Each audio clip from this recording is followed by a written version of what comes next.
1926 in Ratnagiri, district Ratnagiri. वेल मी तुम्हाला एक छोटीशी गोष्ट सांगते बाळ गंगाधर टिळकांची. एकदा शाळेमध्ये आहे ना बेल वाजली होती आणि जेवणाची वेळ होती. तेव्हा सर्वांनी डब्बा उघडला आणि त्यांनी त्यांच्या डब्यामध्ये शेंगा आणल्या होत्या.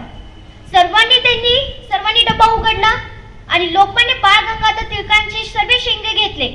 वर्गामध्ये सर्व बसून होते. शेंगा खाता खाता मग त्यांनी शेंगाचे टरफल होते सर्व वर्गामध्ये फेकून टाकले. मग गुरुजी आले. बेल संपली आता.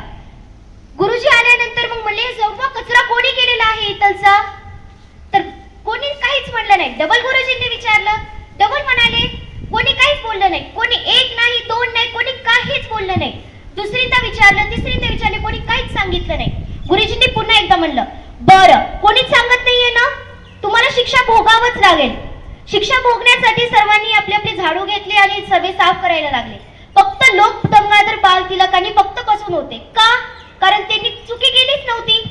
सर्वांनी त्यांची शेंग घेतली सर्वांनी फेकली. चुकी त्यांची नव्हतीच. चुकी सर्वांची होती म्हणून भोगत होते.